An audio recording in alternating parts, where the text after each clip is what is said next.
Yeah, I'm ready. I think it's recording. I really hope so. If not, it's gonna have to do this again. Okay. So the purpose of this interview is to understand how different cultures use nonverbal communication. You can decline to answer any question. Please feel free to demonstrate any of the nonverbal behaviors you talk about. Okay. So, what culture are you from? Well, I was born in Poland, in Warsaw, the capital. Yeah. Nice. And how long did you live in that culture? About 11 years. Yeah, I came here right before my 11th birthday, so. Nice. Emblems or gestures or head movements we use to replace speech. For example, like the hook 'em sign. What emblems do you use in your culture to show yes or no?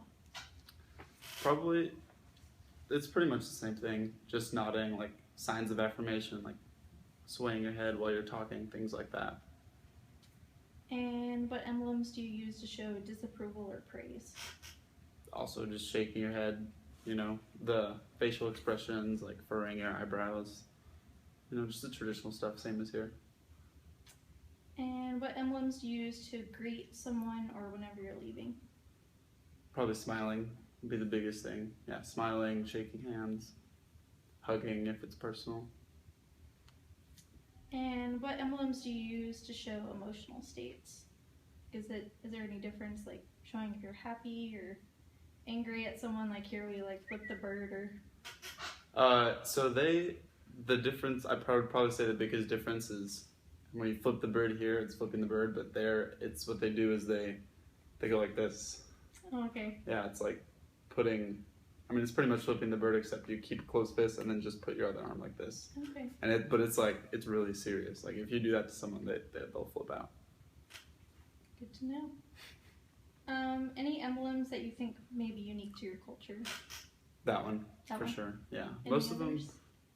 No, it's really all the same. Handshakes, There's no like informal handshakes in Poland. Like, have you seen guys come up to each other here and they'll go like this and do like that thing? There's none of that there. It's like regular handshakes and stuff. Okay. It's a little bit more formal. Okay. How does your culture view time? For example, should you be on time, or if you're having a conversation but have a meeting that was set to start soon, do you finish your conversation or go to your meeting? Oh, punctuality comes first always, and not even punctuality, just showing up early, not incredibly early, but yeah, early 5 minutes or so. Punctuality is big in Poland. Okay. How close do people stand next to each other when having a conversation in your culture? And what factors play in how close or far people stand or sit next to each other? It's just a level of comfort with each other, how long they've known each other, whether you're speaking to your sister, brother, or person you met the other day. It really varies. Would you say it's pretty similar to like the U.S.? Oh yeah, Okay. yeah, absolutely. How much eye contact do you give people when having a conversation? If you're trying to show respect, do you give more or less eye contact? More, absolutely, yeah. And pretty much the more formal it is, like the less you know the person, the more eye contact you give while you're speaking. How comfortable are people in your culture with touch during conversations? How often does touching occur during the conversations in formal settings versus informal settings? A lot. Definitely more so than here, especially informal settings, because everyone in Poland drinks and drinks a lot. So informal settings, there's always touching, playful hitting, stuff like that. But formal settings, like business meetings, is just traditional handshakes, just like here. How much are emotions expressed in your culture? What are the norms about who can express emotions, or what emotions can be expressed?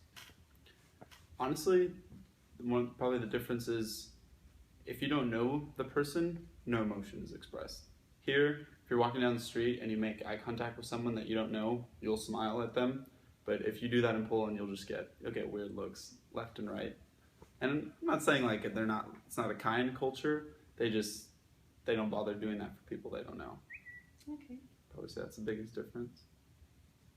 Are there different norms about how males and females should act?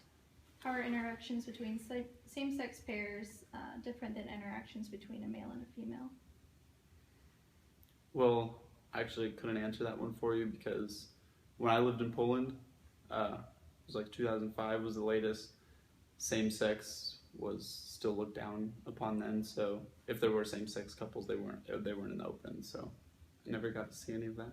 Okay. If you were like out in public with like a friend that's a guy, would y'all like hug or touch at all? Like anything like, or is it like in like the U.S. where it's like don't like show any like affection to like your friends that are guys, or is it like?